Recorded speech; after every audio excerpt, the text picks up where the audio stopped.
través de la señal de Radio Nuevo Mundo, presentamos el programa Academia Libre, un espacio que sintoniza con la actualidad educacional, el desarrollo científico y el mundo de las artes. Aquí la Universidad Pública pone sus micrófonos al aire. Con ustedes, David Evia.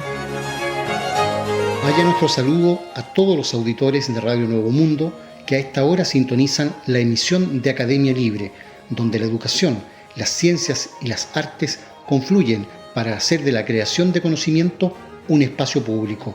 Me acompañan Cristian Castro y Macarena Castro. Hola David y Macarena. Hola. Conversamos sobre educación en Academia Libre y nos referiremos en esta oportunidad a una nota muy interesante que envió Marisol Durán Santis, la nueva rectora de la Universidad Tecnológica Metropolitana, miembro también del directorio del Consorcio de Universidades del Estado, a CIPER. Esta nota, que podemos considerar una columna de opinión con algunos antecedentes, lleva por título Avancemos para no esperar 132 años. Y dice así: el pasado 13 de julio se dio a conocer el informe sobre la brecha de género del Foro Económico Mundial, el que arrojó que se necesitarán 132 años para alcanzar la plena paridad a nivel global. El reporte concluyó, además, que Chile se ubica en el número 47 del ranking mundial, lo que da cuenta de la desigualdad entre mujeres y hombres que sigue siendo un problema.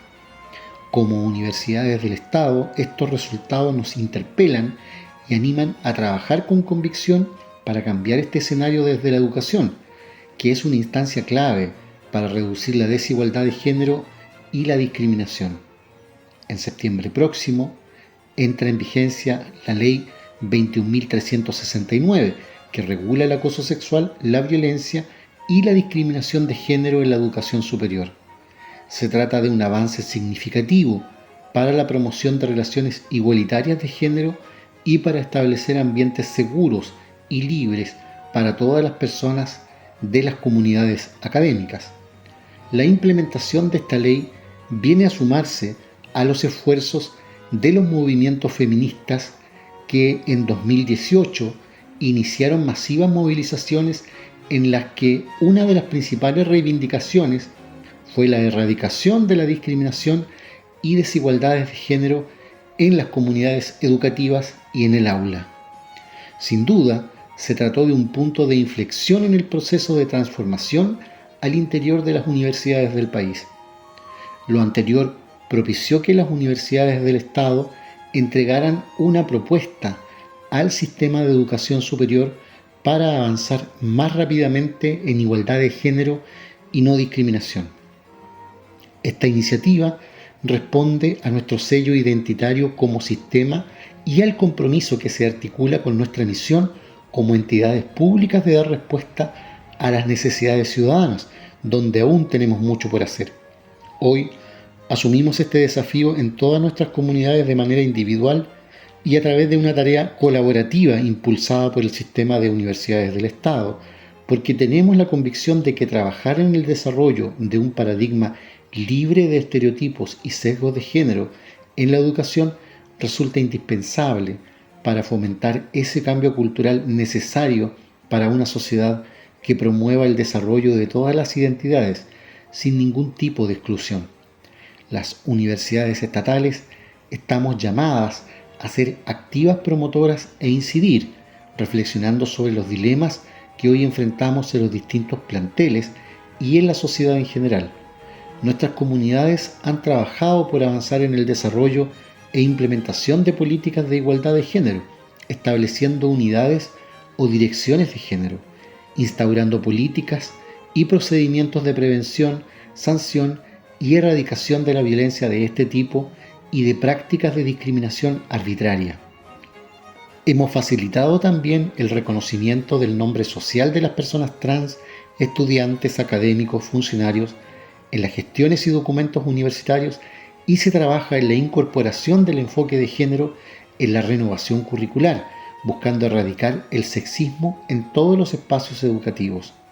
Finalmente, estamos implementando una política de corresponsabilidad social en el cuidado que permita enfrentar las barreras asociadas a los roles familiares que limitan el desarrollo de la carrera de las mujeres e incentivando un rol más relevante de los hombres y de las instituciones públicas en la importante función del cuidado de las personas.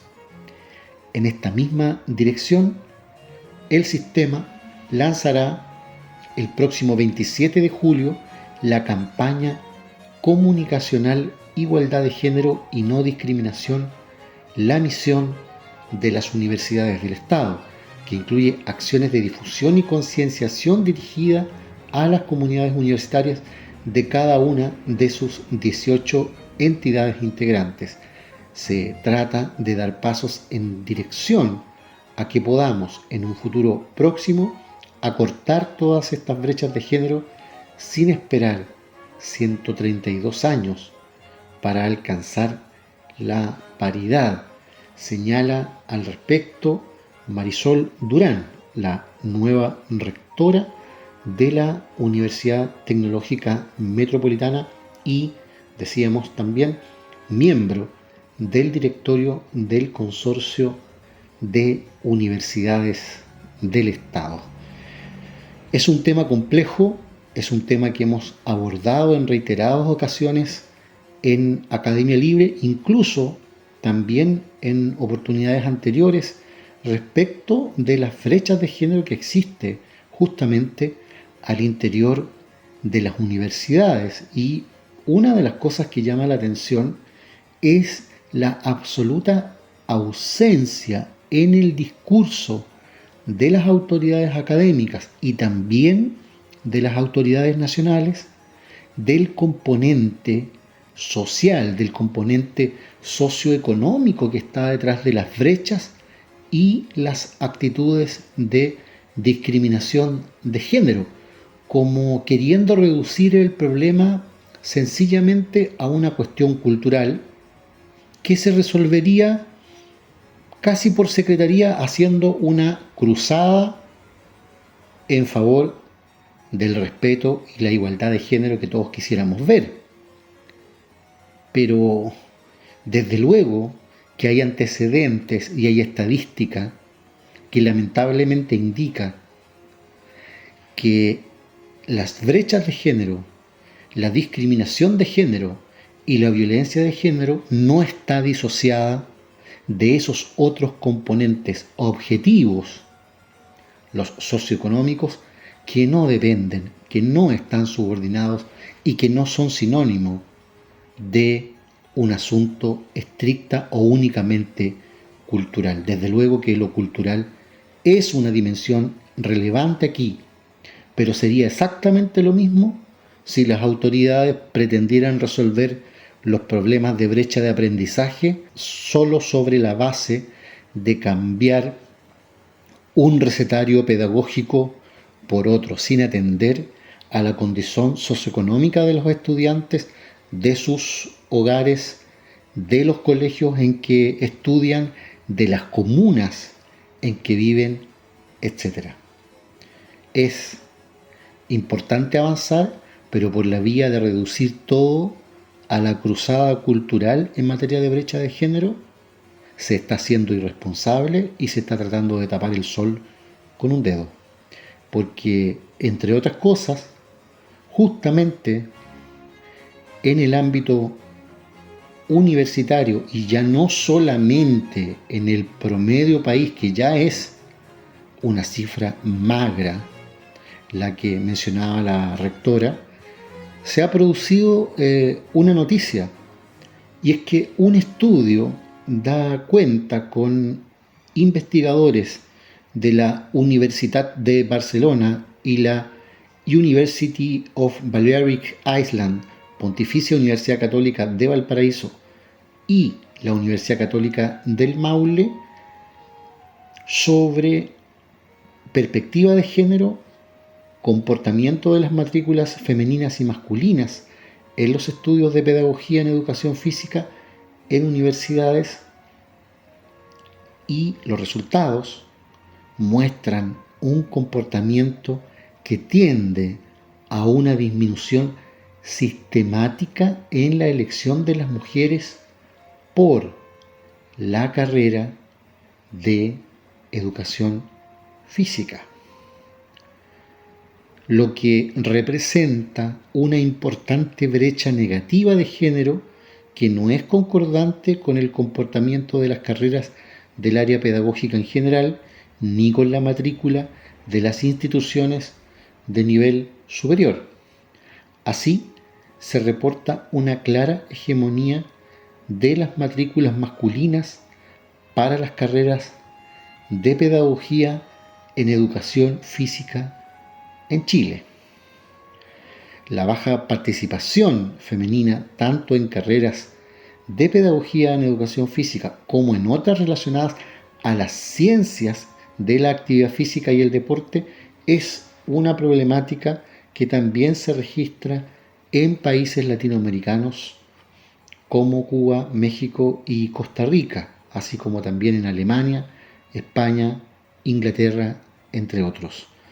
Las causas son muchas. Una de ellas se relaciona con estereotipos de género asociados al estudio de una carrera como pedagogía en educación física, dado que cuenta con un fuerte componente curricular asociado a los deportes, a la competencia y al alto rendimiento deportivo, siendo contenidos poco cercanos a intereses supuestamente femeninos relacionados con, por ejemplo, la danza, la expresión corporal, la motricidad y la pedagogía. Habría que preguntarse, ¿verdad?, en qué sentido un interés puede ser intrínsecamente masculino o femenino en el campo académico. Además, pedagogía en educación física es reconocida como una carrera de tipo deportivo, lo que se vincula a creencias de que el deporte es un área solo de hombres. Esta percepción se refuerza con el empleo de imágenes principalmente de varones para difundir las carreras. A esto se suma que las mujeres interesadas en estudiar pedagogía en educación física proyectan un desarrollo laboral en un ambiente mayormente masculino. De acuerdo al estudio, es necesario abordar la problemática desde su inicio. En las escuelas, colegios y liceos, la asignatura de educación física tiene un enfoque androcéntrico, relevando contenidos que son más cercanos y que responden a intereses de los niños por sobre el de las niñas. En los mismos contextos se han identificado discursos y conductas sexistas por parte de los profesores, hombres. Este tipo de situaciones aleja y desmotiva, dice el estudio, la cercanía y buena evaluación de las estudiantes por la asignatura de educación física y posteriormente con seleccionar esta carrera a nivel de educación superior. El estudio determinó una disminución sistemática del porcentaje de matrícula femenina y un aumento de la brecha de género en las últimas 2 décadas. De esta manera, la matrícula femenina de pedagogía en educación física va en sentido opuesto a las matrículas de las otras carreras del área pedagógica, donde existe una mayor participación femenina que masculina. Los resultados de la investigación, si bien señalan que pedagogía en educación física es una carrera masculinizada desde la composición de matrícula, la gratuidad podría ser un factor que influye positivamente en el incremento de la matrícula femenina. Asimismo, las brechas son más agudas en las carreras de universidades privadas no pertenecientes al consorcio de rectores de las universidades chilenas, donde no supera el 30% y en jornadas nocturnas. Otro de los resultados que destaca el estudio es que el comportamiento de la matrícula en pedagogía de educación física es similar a las carreras del área de ciencias duras, donde está también matemática. La baja participación de estudiantes mujeres en pedagogía en educación física lleva a que existan menos profesoras en el sistema escolar y en las universidades, y que también existan menos entrenadoras. De esta manera surgen otros efectos producto de la motivación de niñas, adolescentes y mujeres que no se ven reflejadas en profesoras o entrenadoras. También se ha detectado una baja participación de las niñas en las clases de educación física y también una baja participación a nivel de actividad física y deporte en la juventud y adultez. Aquí hay dos cuestiones que analizar. Por una parte, y a diferencia del discurso de la rectora de la UTEM, al menos este estudio da cuenta efectivamente como parte de los elementos entre los que desde luego también hay que considerar el ámbito cultural. Ese ámbito socioeconómico al que este estudio se refiere está perfectamente identificado aquí con que la situación de brecha de género en esta carrera en particular de educación física como pedagogía es extrema en las universidades que no pertenecen al consorcio de rectores de las universidades chilenas, donde esa matrícula no supera el 30%. Y entonces, ¿qué pasa si hacemos la pregunta cuál es el componente social de la matrícula en las universidades privadas no pertenecientes al CRUCH respecto de las que sí pertenecen para esta carrera? Ahí hay un elemento que claramente no se explica sencillamente por el ámbito cultural. Y luego está lo que este estudio no nos explica, que es identificada esta brecha mayor que antaño, porque aquí la brecha de género en esta carrera de pedagogía en educación física se ha ido incrementando en los últimos años. El estudio no explica por qué se ha incrementado. Entonces nos podríamos preguntar,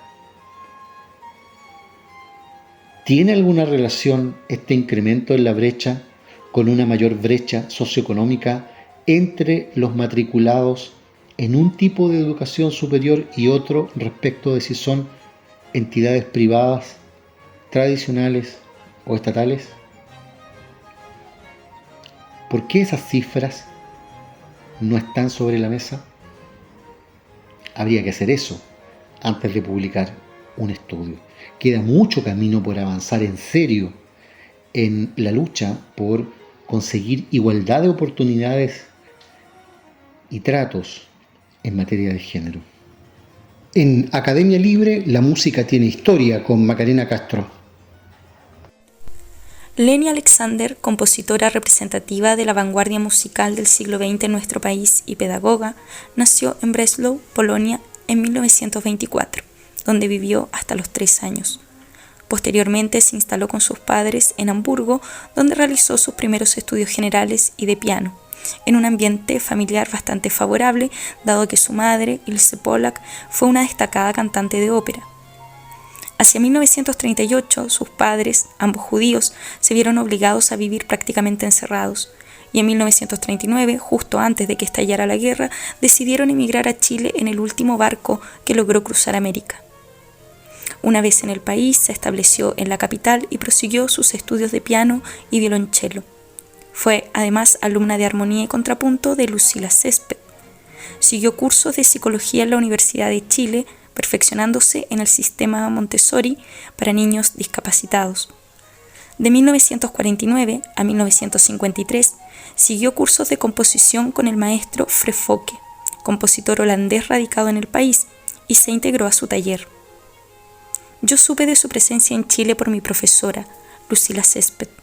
Desde un comienzo ella se dio cuenta de la fuerte personalidad artística de Fred Fokke y me habló de él, convencida desde un principio que sería el profesor adecuado para mí.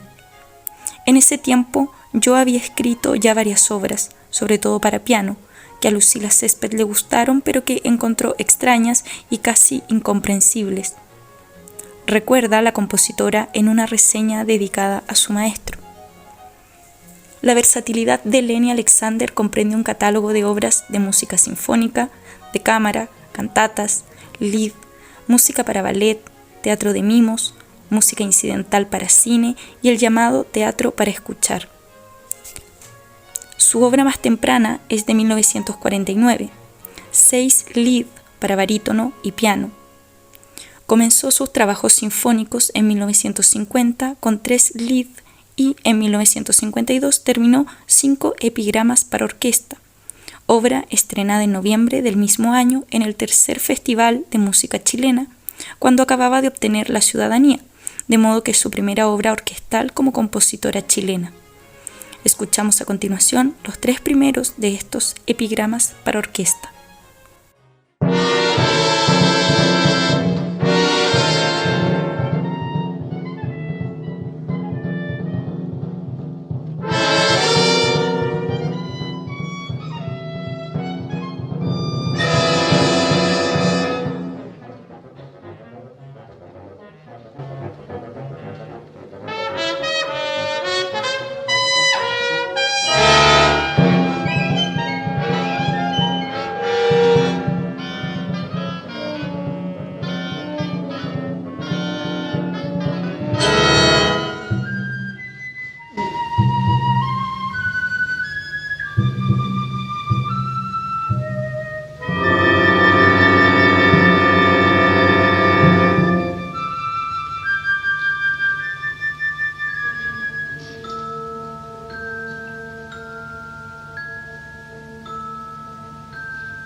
Escuchábamos los 3 primeros epigramas para orquesta compuestos por Lenny Alexander en 1952.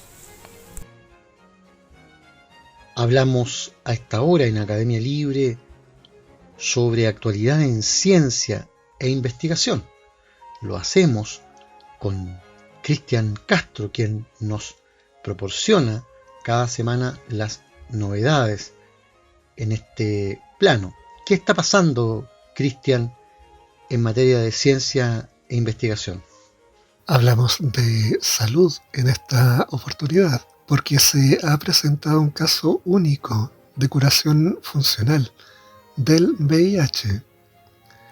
El último caso de controlador post-tratamiento de este virus aporta nueva luz sobre los mecanismos por los que determinadas personas pueden contenerlo después de tomar terapia antirretroviral.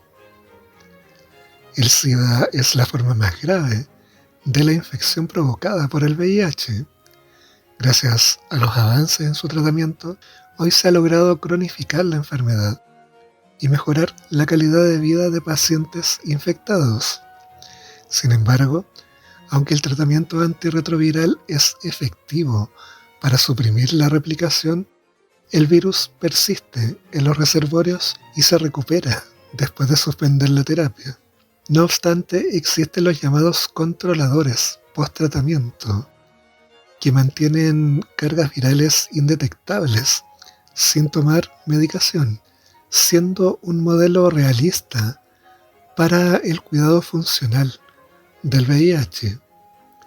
Otros casos de curación están relacionados con el trasplante de médula o en pacientes excepcionales que tienen virus defectuosos o factores genéticos asociados con una potente respuesta inmunitaria al VIH de un tipo de linfocito, las células TCD8+, en los llamados controladores de élite.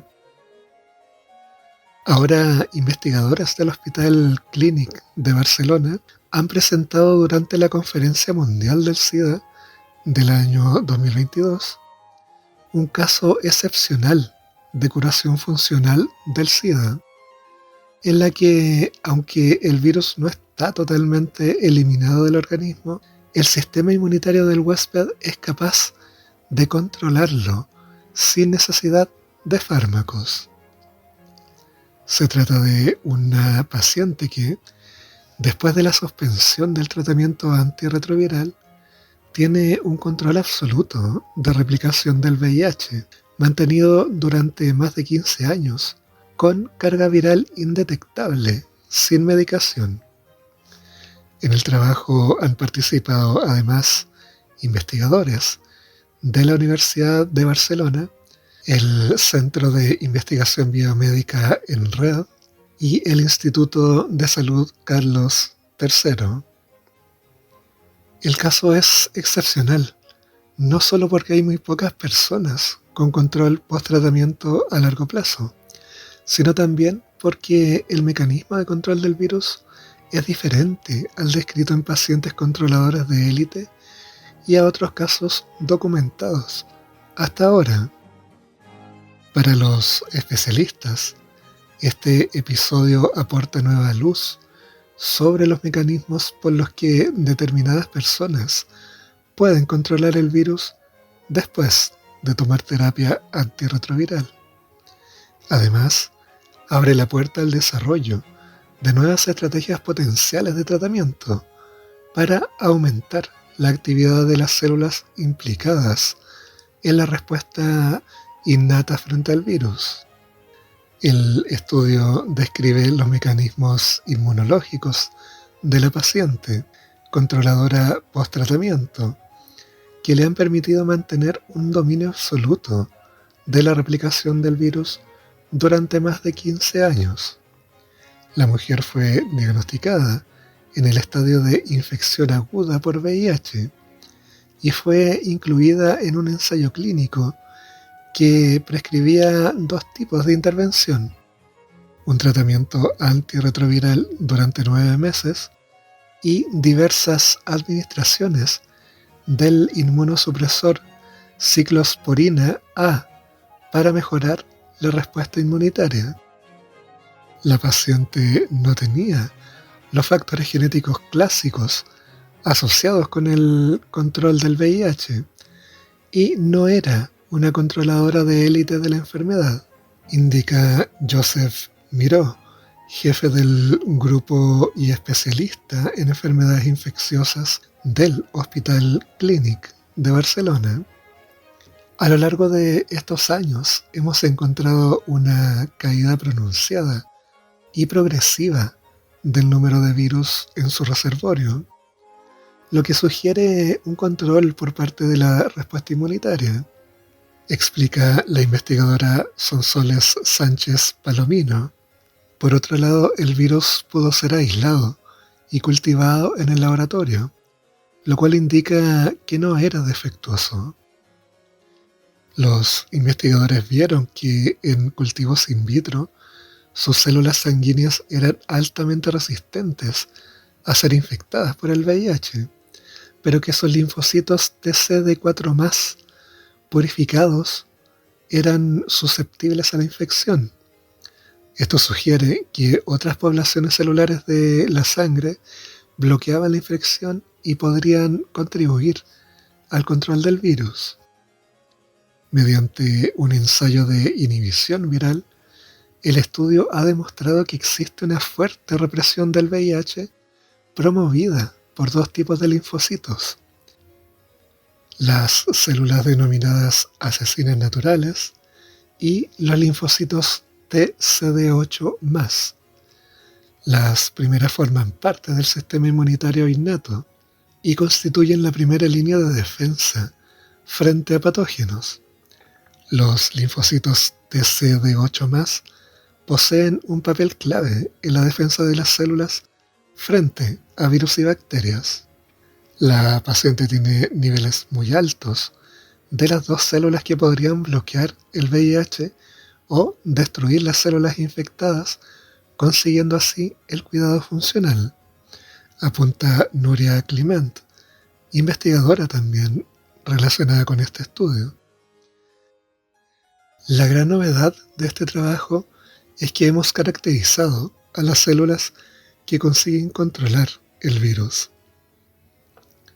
La curación funcional del VIH es un objetivo mucho más realista, a mayor escala que la curación esterilizante, es decir, la eliminación completa de todos los virus con replicación competente en pacientes infectados.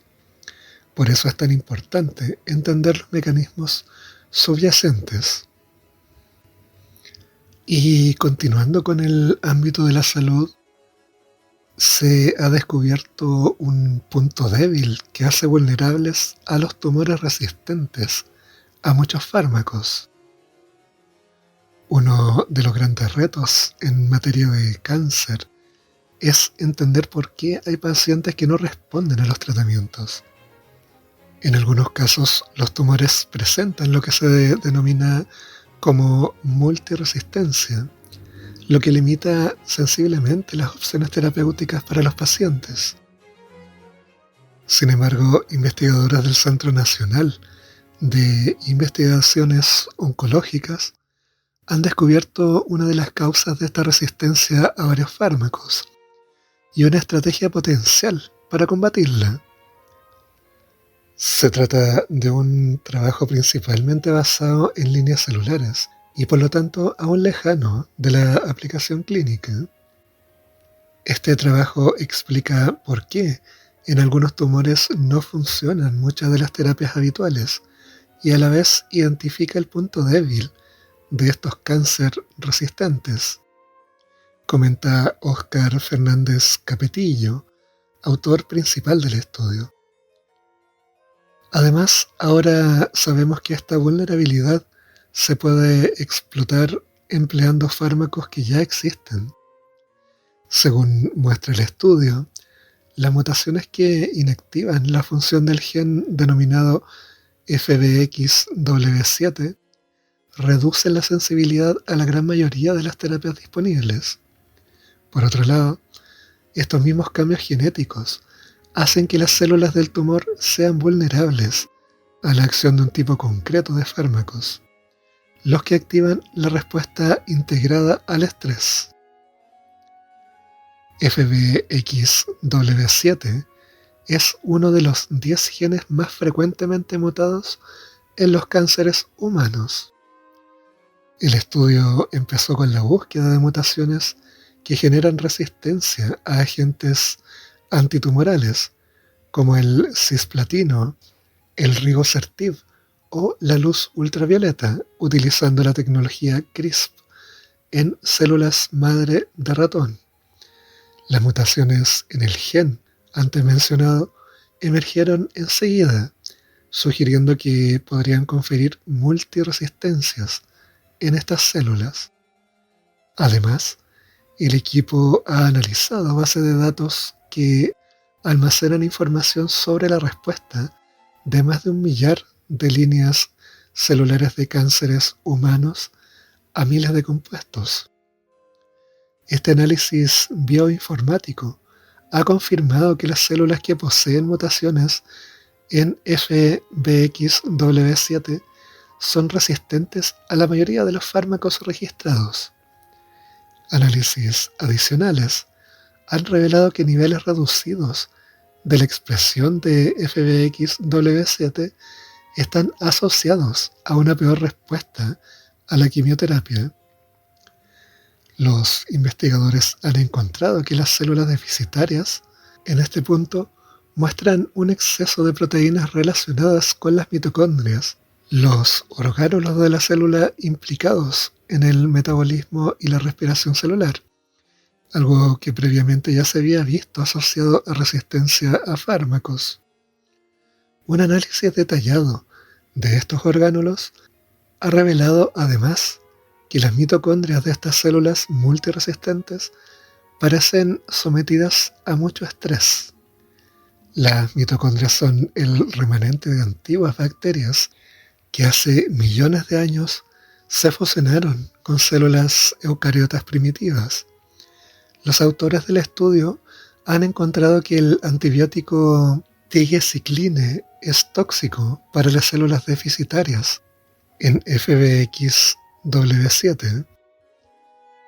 En el pasado ya se habían identificado propiedades antitumorales en ciertos antibióticos, pero se trataba de casos aislados. Sin embargo, el descubrimiento actual abre una nueva vía de investigación para hacer frente a la multiresistencia.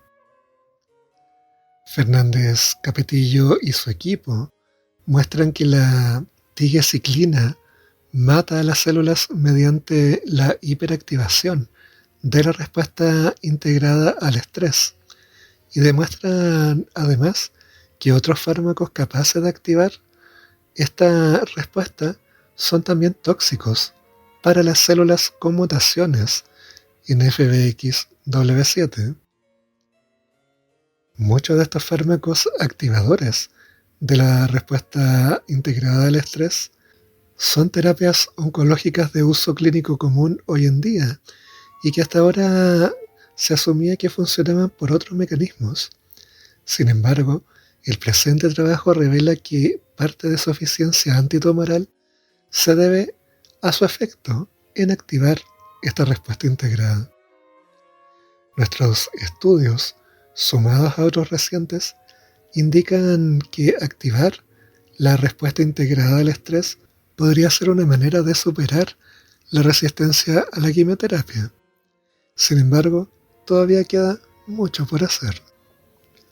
Son dos noticias que prometen avances significativos en la comprensión y las posibilidades de tratamiento de estas enfermedades que han cobrado tantas vidas a la fecha.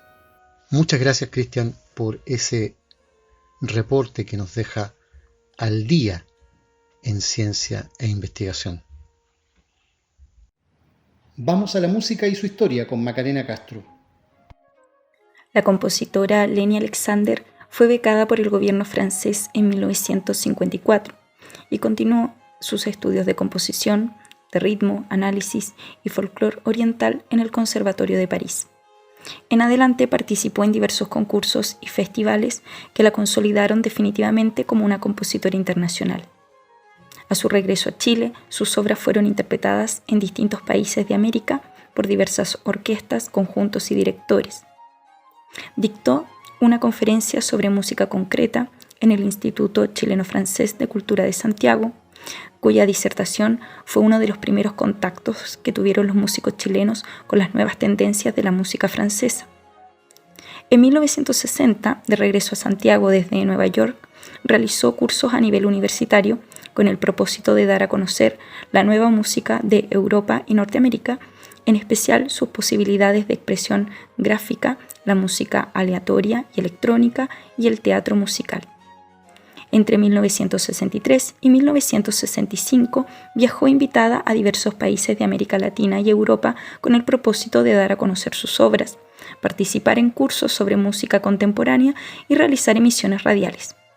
Sobre esta última experiencia destaca lo que ella denominó teatro para escuchar, una especie de radioteatro o una forma literario-musical particular de Alemania.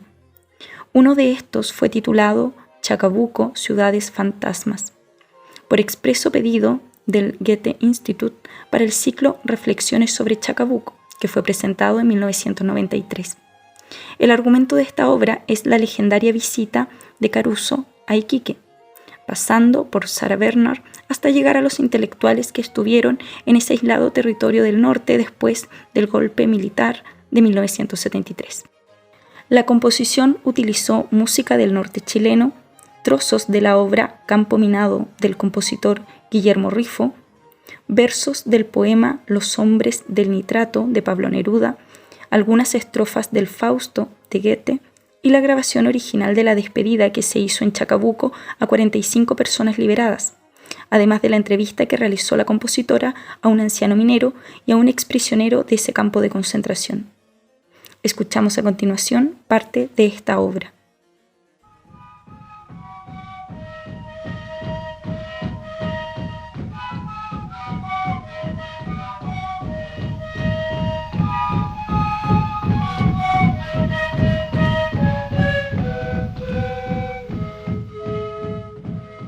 Chacabuco, Ciudades Fantasmas. Una pieza de teatro para escuchar de Leni Alexander.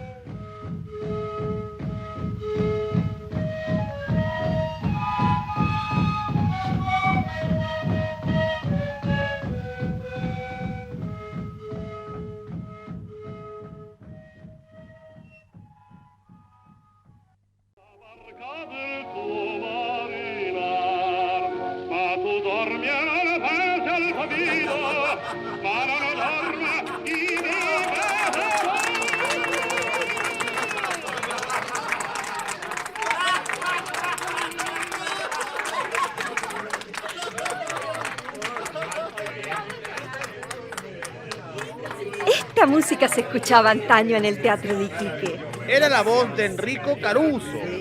Caruso, sí, una linda voz. Cantaba ya hace mucho tiempo, en los años 20. Oh, aquellos tiempos fueron grandiosos. Allá actuó también la gran Sarah Bernhardt. En la época del salitre, cuando los ingleses y alemanes y la clase alta chilena disponían de inmensas fortunas, se pudo construir este maravilloso teatro. En ese tiempo, se contrataban a los elencos más famosos del mundo. También el teatro de la oficina Humberstone de Chacabuco fue construido en aquella época. Todavía hoy día se encuentra en medio del desierto. En el desierto de Atacama, la región más árida del mundo.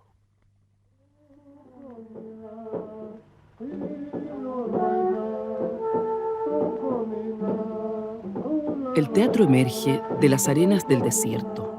Sus techos y pinturas murales se han mantenido intactos a través de los tiempos. Se ubicaba solo a algunos pasos de la plaza de Chacabuco y la Filarmonía. Hoy en día, todo aquello parece ser una ciudad fantasma.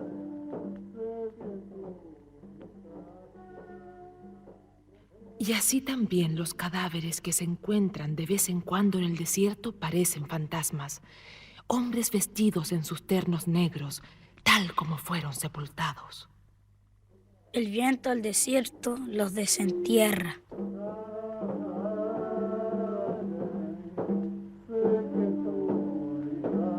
Muchas veces yacen al lado de tumbas robadas y saqueadas. Se mantuvieron intactos, habiendo sobrevivido el clima árido y seco.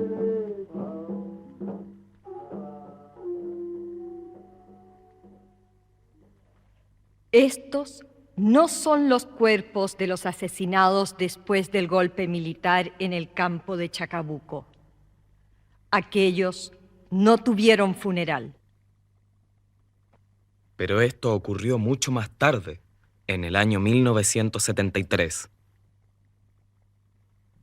Un pudridero abierto al viento y a las estrellas, que le dieron la única belleza a este mundo. Escuchábamos un fragmento de Chacabuco, Ciudades Fantasmas, teatro para escuchar, compuesto por Lenny Alexander en 1993. Hablamos sobre arte y cultura en Academia Libre y vamos a comentar un interesante artículo que ha publicado el diario El Mostrador, recordando a una de las más grandes fotógrafas de la historia de Chile, recientemente fallecida hace 2 años. Durante la dictadura, el desarrollo de las artes y la cultura en el país se vio frenado.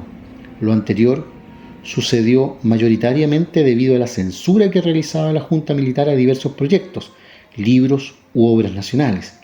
Este hecho se conoce históricamente como el apagón cultural. Frente a tal situación, es que distintos artistas comenzaron a generar grupos para impulsar e implementar intervenciones culturales en contra de la censura ejercida por el régimen. Entre las personas destacadas que formaron parte de este movimiento se encuentra la artista visual y fotógrafa Lotti Rosenfeld. Rosenfeld formó parte de la escena de avanzada y del colectivo Acciones de Arte CADA, 2 movimientos que fueron clave para el desarrollo cultural en el país durante esa época. Además, de forma paralela, la artista visual integró el movimiento feminista Mujeres por la Vida. Lotti Rosenfeld nació el 20 de junio de 1943. Desde joven se interesó en las expresiones culturales y artísticas, lo que la llevó a estudiar artes plásticas en la Universidad de Chile. Tras titularse, comenzó a desarrollarse en el grabado. Sin embargo, con la llegada del golpe y con el objetivo de mantener a flote la cultura en el país, la artista empezó a explorar otros formatos. Videoarte, intervenciones, performance fueron algunos de los principales proyectos que impulsó Rosenfeld. Entre los años 1974 y 1975, Lotti Rosenfeld participó en la escena de avanzada, movimiento civil independiente de vanguardia que utilizó nuevas formas de producción y comunicación para rechazar el llamado mercado del arte y combatir precisamente el apagón cultural. Dentro de la escena, en 1979, la artista visual formó parte del grupo que fundó el colectivo Acciones de Arte CADA. A través de esta agrupación, Rosenfeld realizó diversas obras en el espacio público como resistencia a la dictadura. Por ejemplo, una de sus más recordadas intervenciones fue Para no morir de hambre en el arte, donde buscaba visibilizar la problemática de la pobreza. La acción consistió en la repartición de 100 litros de leche entre pobladores de la granja, aludiendo a la política de alimentación infantil del presidente Salvador Allende. Además, estacionaron frente al Museo Nacional de Bellas Artes camiones de leche Soprole. Paralelamente a su trabajo en el colectivo, Lotti Rosenfeld ejecutó diversas intervenciones de forma autónoma. En el año 1979 llevó a cabo una de sus más icónicas obras, Una milla de cruces sobre el pavimento, intervención donde trazó líneas en la calle, formando cruces que invitaban a los espectadores a reflexionar sobre las reglas sociales. La intervención fue realizada frente al Palacio de la Moneda. Sin embargo, su impacto fue internacional. En 1983, Lottie Rosenfeld se integró al movimiento feminista Mujeres por la Vida, agrupación que reunió a mujeres opositoras a la dictadura que tenían la meta común de luchar por recuperar la democracia. Algunas de sus integrantes fueron la periodista Mónica González, la escritora y Premio Nacional Diamela Eltit y la fotógrafa Kena Lorenzini.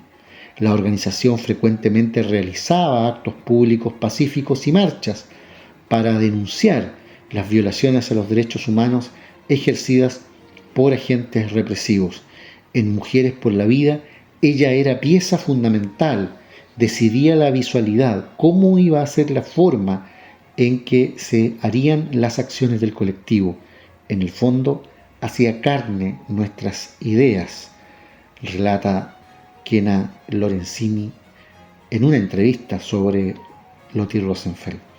Por otra parte, en la organización, la artista visual también realizó una serie de entrevistas a mujeres pioneras del movimiento feminista chileno. Por ejemplo, conversó con Elena Cafarena, María de la Cruz, Carmen Lazo, entre otras. El archivo inédito fue donado al Centro de Estudios de Literatura Chilena Selig de la Facultad de Letras de la Universidad Católica.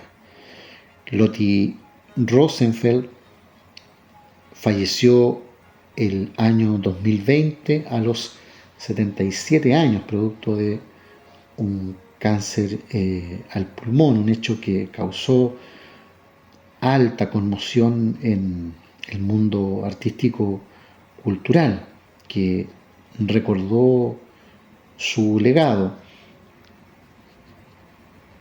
Me tocó conocerla en el ámbito académico, en la universidad, en la compleja y siempre infinita transición a la democracia, y también en ese periodo, y ya no solo en dictadura, en el trabajo en que coincidimos en la cárcel de mujeres de Santiago, en torno a la cual Lottie Rosenfeld también realizó muestras plásticas importantes. La muerte de Lottie Rosenfeld es un golpe fuerte para las mujeres artistas chilenas. Era una mujer increíble, sabia y libre, y una artista icónica y gigante, sobre todo tenaz, y de una resistencia ética y estoica absolutamente admirable, recordó la artista Voluspa Jarpa. Es la trayectoria y el aporte plástico, pero también aporte a la justicia, a los derechos humanos y a la democracia de Lottie Rosenfeld. Concluye aquí en Radio Nuevo Mundo esta emisión de Academia Libre, un programa producido por la Comisión Ejecutiva de la Universidad. En los mandos técnicos, Francisco Navarro, y en los micrófonos, Macarena Castro, Cristian Castro y David Evia. Agradecidos de su sintonía, nos encontraremos la próxima semana. Hasta entonces. Nos vemos. Hasta pronto.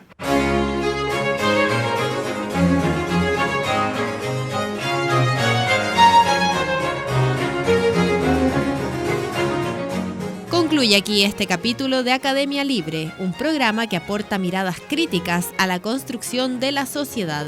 Hasta una próxima oportunidad.